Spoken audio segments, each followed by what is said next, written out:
Hi everybody, welcome to Sprague Woodturning. My name is Jim. This week we're going to use some more beautiful maple burl along with some black tinted epoxy from Designer Epoxy. I might throw a little bit of orange in there, but that may not happen till tomorrow. And I thought it'd be a cool Halloween theme type project. I want to use the black pearl and I want to use a lot of hypershift with it. I was told that this is probably the best way to showcase hypershift is with a black resin, tinted resin. So that's what we're going to do this week. So far, all I've done is rounded this on my bandsaw with my circle cutting jig and cleaned it up with a brass brush on the lathe. And all we got to do is get this glued into the bucket and mix up some resin. So let's go do that. I would like to thank you for stopping in to watch this week's video. And for those who are not aware of it, I do upload every Friday at 9 a.m. Eastern Standard Time. This week we're going to be using deep casting epoxy from Designer Epoxy. That is my go-to epoxy when it comes to these deep pours. Like I said in the opening, we're going to be using black pearl. And along with that, I'm going to mix up some pumpkin orange at this time too. Now the hypershift, this is the blue, green, and gold. That's the colors that you should see in the casting. I've seriously become addicted to this. It's just a fantastic. I really love the resin patterns that are left behind when using it. If you haven't used it, give it a go. I must say, I do like the hypershift with the pumpkin orange. I think I might tone it down on the hypershift just a little bit. It's not even black anymore. I'll only put one scoop in the next batch because this is going to take 2 or 3. Okay, this is probably going to be the first of 3, I'm assuming.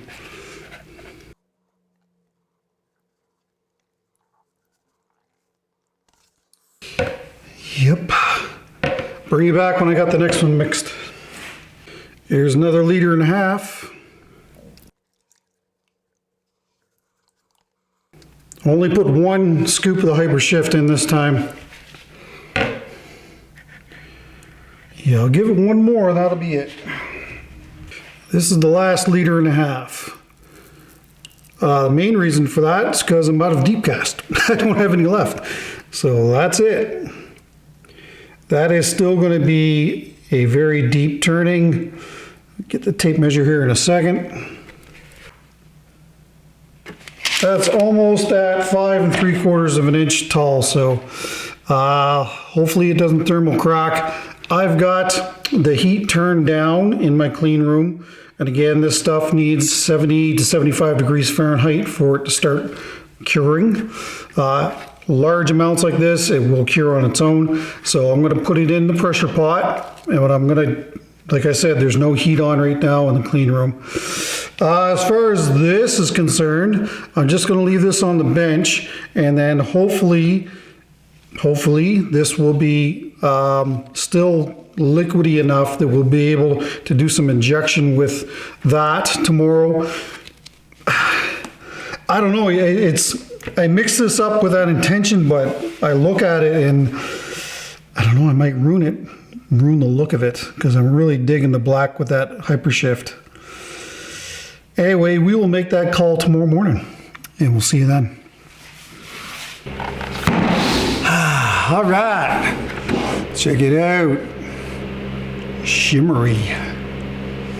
All right, so this is 3 days after the pour. We're not going to do anything with this today, but I want to get it out and have a look at it and see what it looks like, because I am very curious.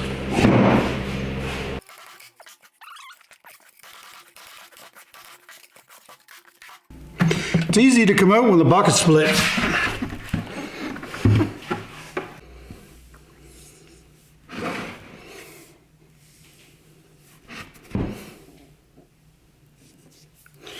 Well, there's no thermal cracking. 5.5 inches deep. It's too bad that I didn't have some more deep casts in order to make this deeper and use all of this burl, but I didn't have any more, so, but I thought I was going to have enough. Well, anyway, I'm just going to leave this where this sits, and we'll deal with this tomorrow. But I just really wanted to get a look at this, and I think it's going to be really cool when it's all polished like that. See you tomorrow. So you may have noticed that I didn't put any orange in. I couldn't bring myself to do it. I went out the next day. Both of them were liquidy enough that I certainly could have done that, but looking at the top of the casting when it was sitting in the pressure pot, I just couldn't do it. So anyway, I did reuse that in a different thing, so it didn't go to waste. Anyway, now that we've got our centers, we're going to get this mounted on the lathe. It was a little tough to get the top center perfect, so that's why you'll see me kind of messing around with it here on the lathe to try and get it running as true as possible before we start turning, because that will help speed things up.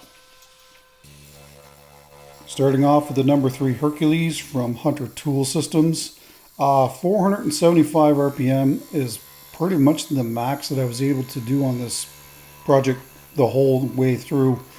Having that heavy resin pocket on one side and Burl on the other, or vice versa, was really kind of throwing this off as far as balancing is concerned. So I wasn't really able to get much higher than this. I do try, I think once it gets thinned out a little bit, to go a little higher. But anyway, sometimes that's what you're going to have to deal with. And anyway, all the links are in the description to all my sponsors. Designer Epoxy, sandpaper.ca, Hunter Tool Systems, and of course Starbond Adhesives. All the links are in the description, so please, if you need some stuff, head down there, use my discount code, and get some money back in your pocket. Another one of these popular zoomed out views, showing body position on the lathe, fighting the silly string resin.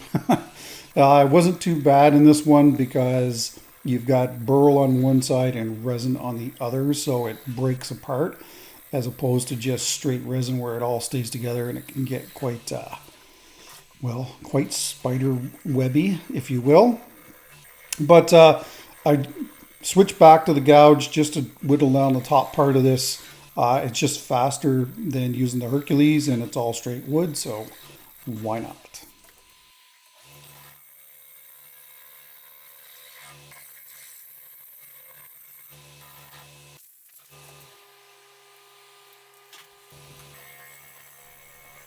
So as soon as we get basically this piece turned down where all of the wood is exposed that we want to expose and everything is trued up, we'll be able to make a call as to what this is going to be. Going into the pour, in the back of my mind, I was really thinking that a hollow form would showcase this, but you know, I just really truly never know until the time comes.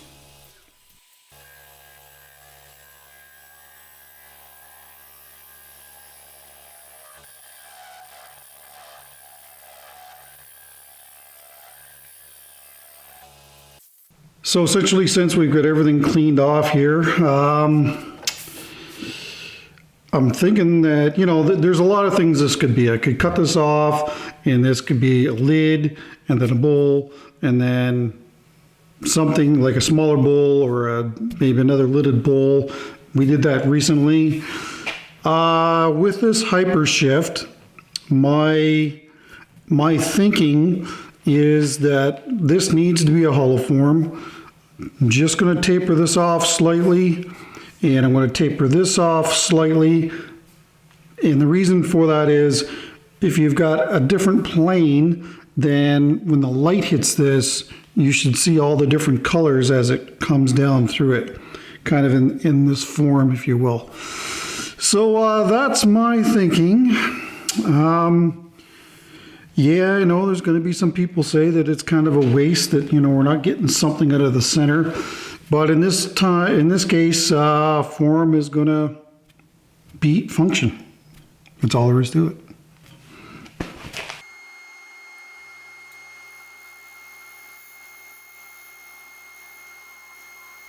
I'm still getting a lot of questions by emails and in the comments about the Hercules and basically how to use it. And essentially, it's an easy transition from the gouge. If you know how to use a bowl gouge, then the Hercules, the cuts are the same. There's really no difference in the cuts, pull cuts, shear cuts, push cuts. They're all very similar, and like a gouge, you ride the bevel, which, for a carbide tool is not the norm. And that's one of the things that really kind of makes the Hercules and the carbide setup here from Hunter Tools Systems different than, say, other carbide tools, is that the bevel. So if you've got a bevel on a tool, then of course you can control the depth of cut, and you just don't have that with other cutters. So, anytime you step away from the lathe to sharpen something, so for instance a gouge, and yes, you can turn resin with a gouge. There are lots of guys and girls that do it here each week, but I personally find that having these carbide tools in my inventory allow me to do this quicker. And for those who wonder, I never even turned the cutter once on the Hercules during the turning of this. So yeah, you're going to put a little bit of money out to buy cutters, but you'll be able to boost production, which will more than cover the cost of them. And if you know how to use a bowl gouge, it should be easy to transition to the Hercules as well.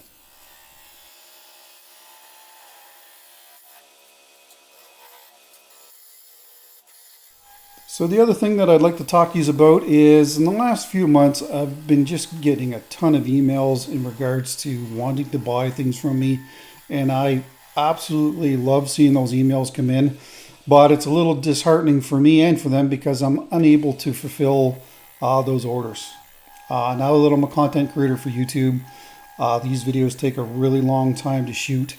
And to be quite honest with you, I just don't have any time for production work. I might be able to sneak the small little inlaid bowl in there or something like that that's, fairly quick and easy. But when it comes to pieces like this, I actually poured this last week and started turning this on Monday. And as I'm doing this voiceover, it's Thursday. So I've got to upload tonight. So I don't really have any production time to make other things for people that are looking for stuff. The other thing with commissions is that for the most part, I'm not going to be taking commissions anymore. If you're on my commission list and I said that I would look after you, my intention is still there to do so. But I'm finding that commissions are really handcuffing my creativity. And, it's just, as far as trying to be a wood turning artist is concerned and to bring unique content to the channel each week, I just find that these commissions are handcuffing. And the only exception to that is if it's something unique. So last week we did the Wales inspired vase. So, that was a commission and it was something new that we hadn't done before. So, if somebody contacts me for a commission and it's essentially something that we haven't done before and something new and exciting, then yeah, there's a good chance that maybe I'll take that on. But the problem I'm having is a lot of people are contacting me and saying, well, I want a bowl set just like you did last week, and do the length of to shoot these wood turning videos, I just don't have the time to do it. So I hope that everybody understands that, and I'm sorry to disappoint because I know that there's lots of people that are looking for my work, and it's really too bad that I can't split myself in three because I could make a lot more money.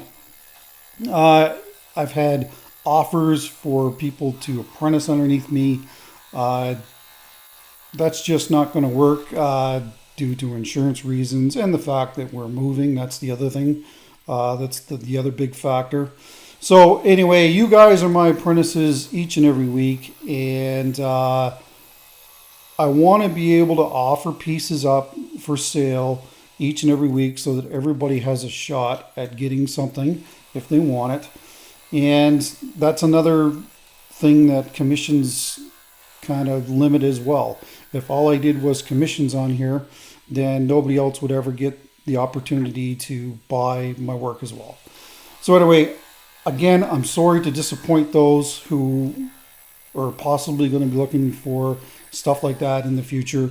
But if you have a unique idea, please send me an email and we can discuss it. But if it's very similar to stuff that you've already seen, then I'm probably not going to be able to do it for you. Getting back to the piece on the lathe, it is starting to take shape. You could call this a semi-enclosed bowl.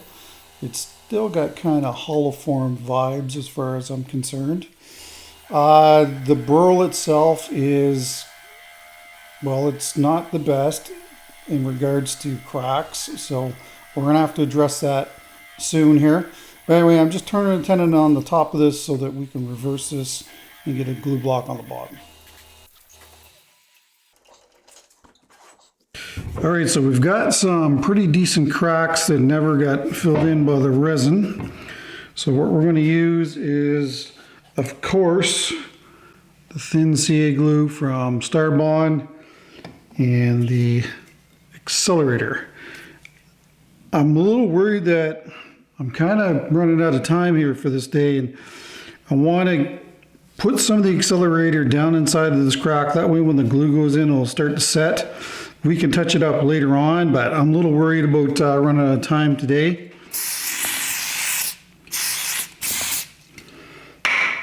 So we'll do that first.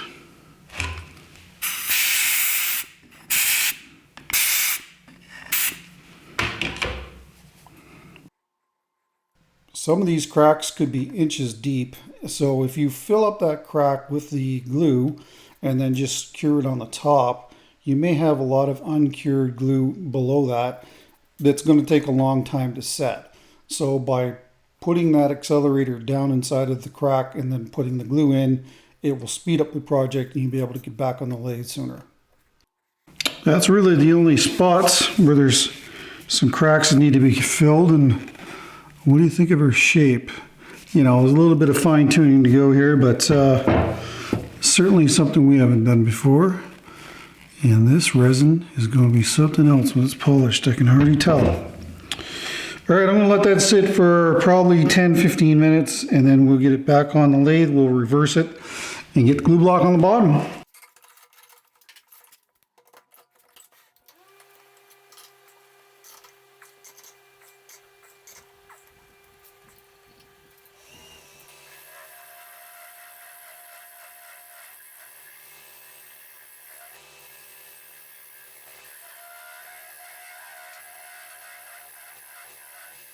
That tenon that I turned on the very top, well, it's not exactly the largest or the deepest tenon, so I figured it was best just to grind off the remaining material here.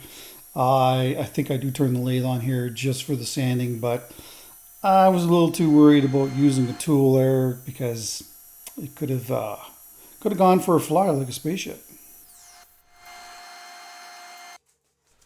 That is a waste block that's been dipped in hot melt glue. I get my glue here at Canadian Tire here in Canada. Now apparently somebody said that there is a difference in hot melt glues, that there's a high strength and a low strength. I was not aware of that.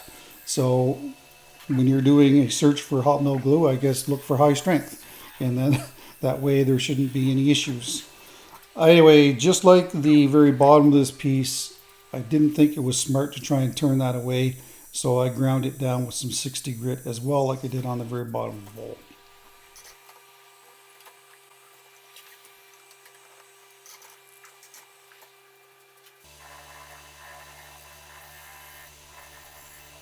So now that we've got this reversed, and for those who are wondering, I usually let it sit for about 10 minutes.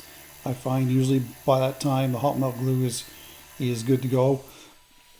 Again, it probably depends on the temperature. If it's cold in the workshop, probably, or the piece that you're sticking on is cold, it's going to certainly cure a lot faster. But anyway, we're going to be using the steady rest not only to drill this piece out and of course to hollow it out. So we need the outside of this running true before I set up the steady rest. So that's what I'm doing now.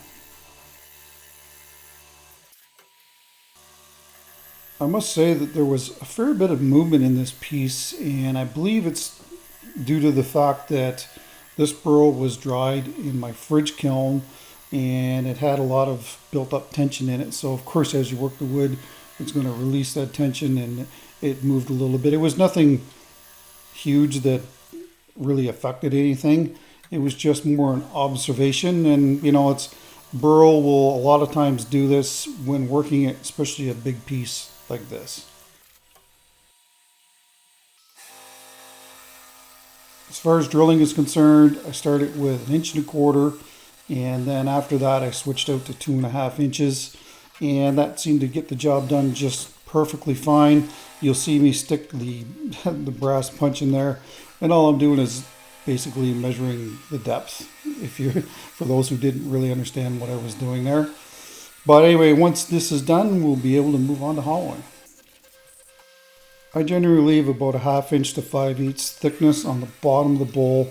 That way you can clean up the inside of the form and the bottom, and of course do the foot afterwards as well. We're all set up and ready for hollowing.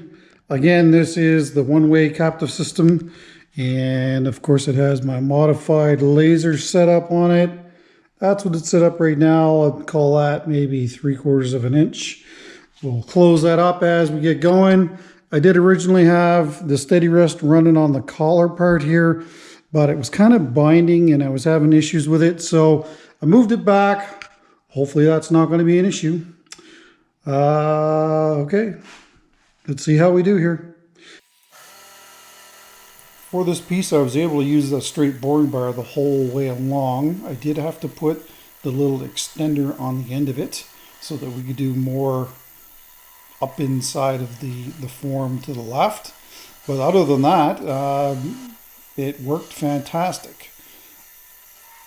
For those who are wondering, I did sharpen the teardrop cutter 4 times, I think, during the turning of the inside of this. And it's a fairly quick and easy thing to do, and I showed it last week. But anyway, you can see on the top of the form where the laser is, and that's, essentially you can look at that and see where you are inside of the form at all times.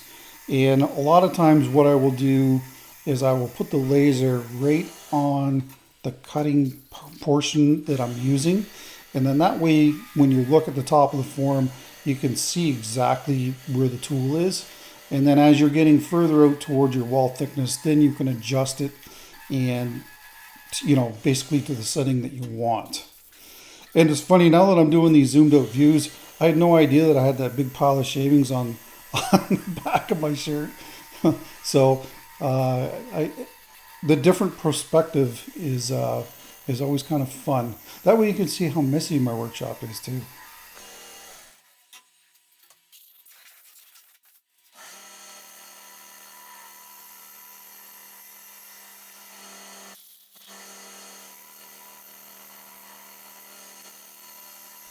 I was thinking about this the other day, and I was just wondering if others that do any hollowing do it similar to the way that I do it. I'll get the outside of the piece basically almost to its finished size and dimension, and then proceed to hollowing. I don't do any sanding or finishing or anything like that. I don't really see the point in doing that. Typically, if a piece is going to get destroyed on the lathe, it's going to be during hollowing, where a lot of bad things can happen. So I just don't see the point in finishing the outside of a piece and then, support it with a steady rest and then move on to hollowing, and only to have it destroyed. So yeah, if you do any hollowing, I'm kind of curious to see what your thoughts are on that and how you finish your pieces. With all of that said, when I do move to the outside of most of these forms, I'm not going to take off any more than a 1/16 of an inch. So, having a wall thickness that's 1/2 inch, 3/8, even 1/4 of an inch would still, probably be fine. But anyway, I am very curious to see how others do it. So please share it with us in the comments.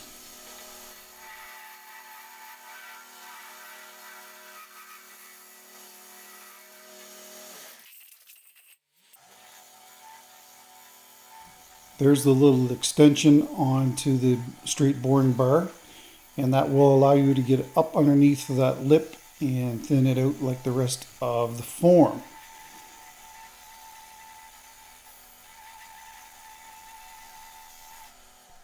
It's important to remove the shavings on a regular basis, because what can happen is if the form fills up with too many shavings, it will actually grab the tool and pick it up and slam it down basically to the right.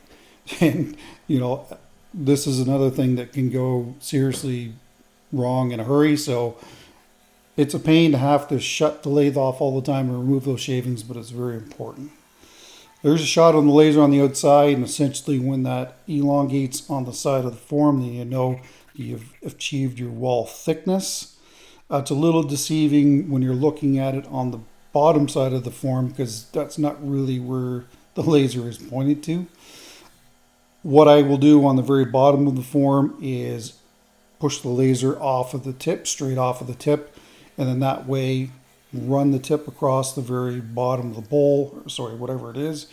And when the laser drops off in the foot area, then you know you've got your wall thickness that you need. That's the way I do it anyway. And then I work my way up out of the form to the very top. And of course, that's just basically during finishing cuts. When you're hogging this out, you always work from the top and work your way in. But I find those smooth finishing cuts are so important, so you don't have to do a ton of sanding when the time comes.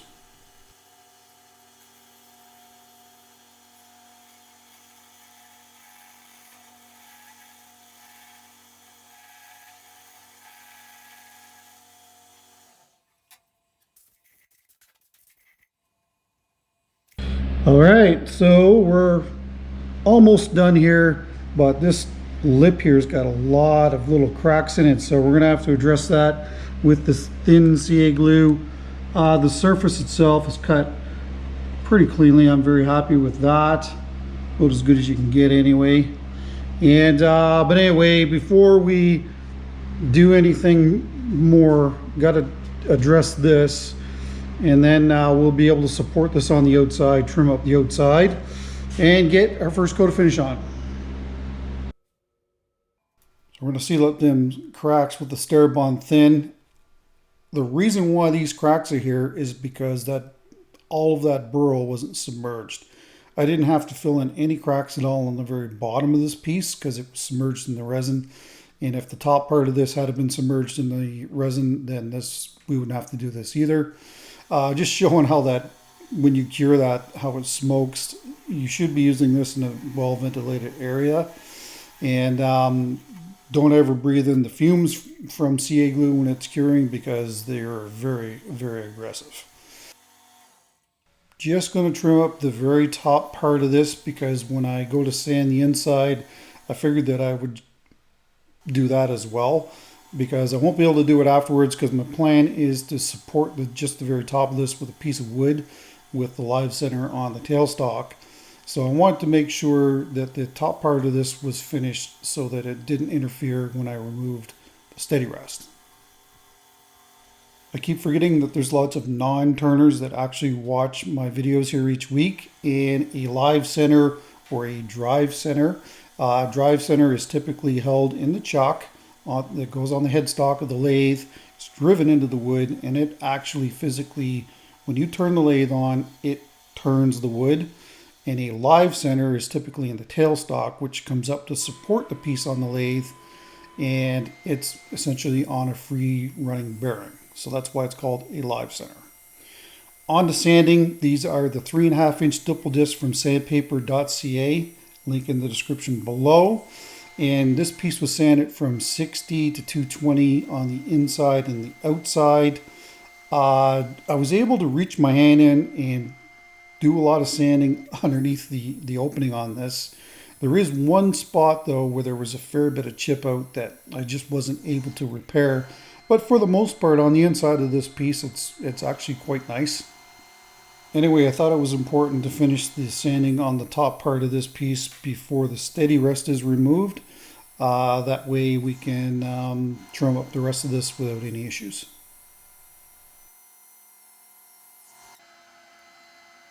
That's actually the same birch spacer that we used last week. There was no glue on this, on that piece. It's just there for support. You have to be careful when you bring up the tailstock if you're doing something like this, because if you crank it down really hard, there's a chance that you can break the hollow form.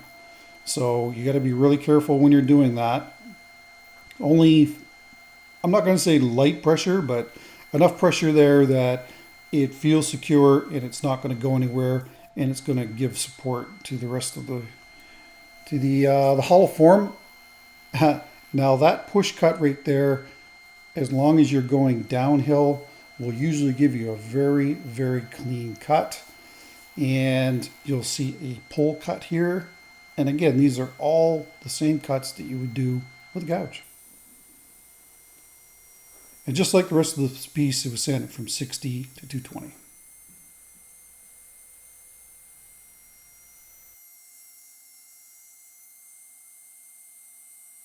All right, so this is 6 ounces of the Pro Series, and that's what we're going to use for a finish for the first coat anyway.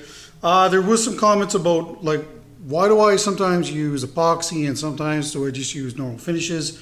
And you'll see me use epoxy when inside of hollow forms, I can't really seal things up, and you might have some cracks in there. And in this case, there's some fine little cracks in here. So by using the epoxy on the first coat, it'll fill those cracks, seal the wood, and then if you just sand it back lightly, then you can put your top coat of finish on it, or you can go with another coat like this. So that's why. Along with that, I'm going to be using a silicone barbecue brush to apply it. That way you don't leave any bristles behind in your work, because nobody wants that. I really love the look of epoxy finishes, but epoxy finishes are not easy to obtain on pieces like this. The key is to not get too much on the surface. The other thing is get the right amount on and then use your gloved hand to flatten it. And that will also push any of that epoxy into cracks and voids and that kind of stuff. But love the look of them, but they're not easy to achieve. Don't forget that torch. Well, are you ready to see this? Because it is simply amazing. Check that out. Wow. So cool. They're right. The dark colors work better with the hypershift. And that is just truly amazing. And it's just as nice on the inside, but I can't take this off here because I'm going to turn the lathe on and let it rotate for probably about 3 hours. The Burl ain't bad either. Tons of cracks, and hopefully this coat will seal up any of those little cracks. And next coat of finish, if we go with, say, the Pro Series again, or if we actually just use the Waterlux, which I like to do, should be all sealed up. Just spectacular. Love it. All right, we'll see you guys tomorrow for the second coat. Let me know in the comments what you think about that awesomeness right there. Very cool.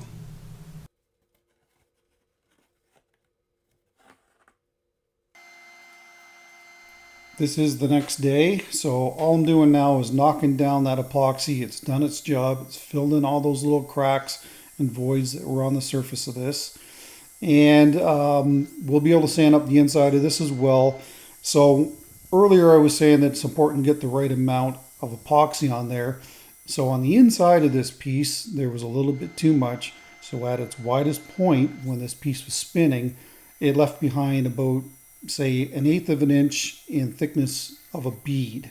So it took a little while to grind that down and to sand the inside of the piece again. So, I basically hit the reset button on the inside because I ground away most of the epoxy when doing it. So it's important to get the right amount in there. So the outside was sanded from 220 to 800, and the inside I had to go all the way back to 80, and it was sanded to 400 on the inside. That is the Triple E buffing compound from the Be-All buffing system. Once that's done, we'll get some denatured alcohol, get this piece cleaned up, and get it ready for its first coat of Waterlux. And here is why you need to clean your pieces before you put a coat of finish on, because that will get left behind. All right, this is the first coat of Waterlux Gloss.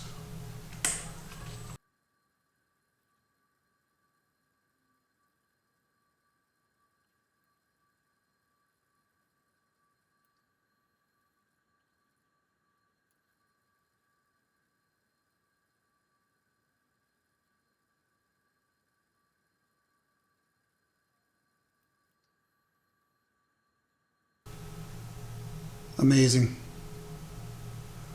Just simply amazing.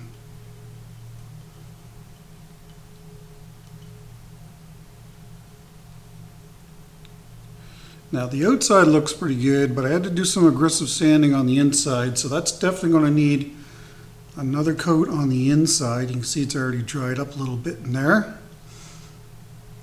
Oh wow, just